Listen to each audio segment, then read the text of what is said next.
Bonjour, bonsoir tout le monde. Avant de parler de la liberté d'expression et de vous exposer la parodie des documentaires Hold Up, le film qui entend dénoncer la gestion de l'épidémie de Covid-19, je vais partager avec vous deux remarques. En ce temps de confinement, j'ai remarqué que mon voisin de droite est devenu schizophrène. Mince alors, il parle tout seul, le pauvre. Et j'ai remarqué aussi que le voisin de gauche commence à déjoncter.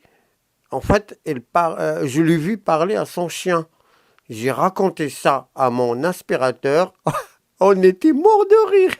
Sinon, j'ai une question. Si je suis schizophrène et si je veux sortir, est-ce que j'ai besoin de deux attestations de déplacement dérogatoire ou une?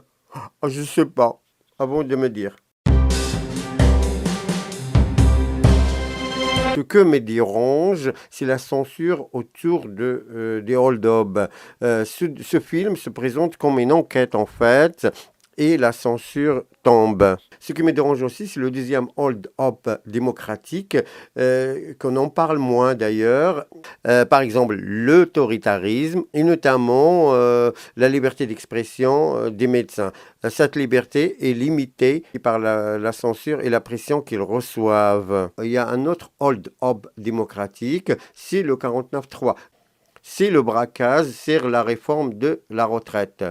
Je rappelle qu'on vit toujours sous l'article 49.3, c'est le braquage sur la réforme de la retraite. Voici une parodie sur le 49.3.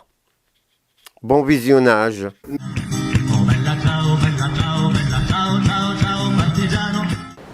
Là, j'ai la mitraillette, j'ai le sac pour plein d'argent. Bon, à 49, je vais attaquer la banque. À 49.3, je vais attaquer la banque.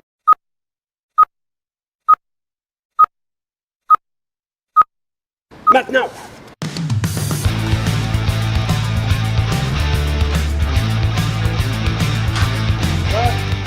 Qu'est-ce que c'est là? C'est fermé là? Oui, il est fermé. Qu'est-ce qui se passe là? Aujourd'hui c'est la dimanche. Ah, c'est dimanche. Aujourd'hui c'est la dimanche, la banque est fermée. C'est dimanche, c'est fermé aujourd'hui? Oui. Bon, je reviens. Bon.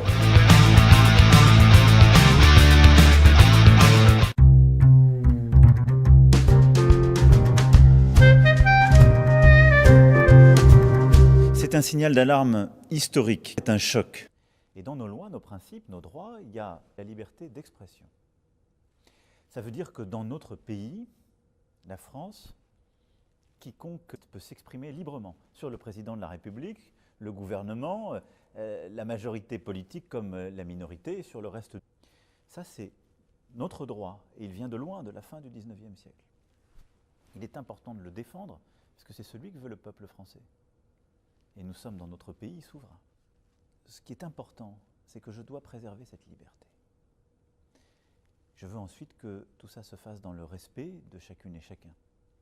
Mais cette liberté est importante. Et donc, je trouve ça tout à fait normal qu'il y ait des gens qui réagissent, qui disent « on n'est pas d'accord ». C'est que j'ai dit que je protégeais ce droit, parce que c'est mon rôle. Un mensonge. Et que je considère ensuite que dans la société, nous devons accepter et ménager ce respect de chacune avec chacun. Un mensonge.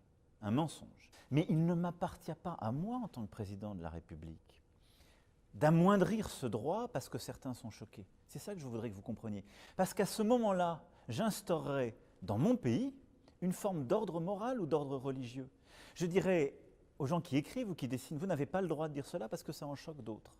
Et de proche en proche, la liberté d'expression se réduirait parce qu'elle deviendrait l'espace qui fait qu'en quelque sorte, on ne parle plus les uns des autres. Mensonge. Et c'est toute la difficulté du projet qui est le nôtre collectivement, et je crois ce qui est le projet des Lumières, des valeurs. Mensonge, d'exagération, qui n'est pas simplement de coexister côte à côte, mais qui est d'accepter de nous commenter les uns des autres, dans le calme, dans le respect auquel je crois. Et donc je pense que cette histoire-là doit se poursuivre. Il faut là aussi, à chaque instant, nous souvenir de ce à quoi le mensonge peut conduire dans nos démocraties.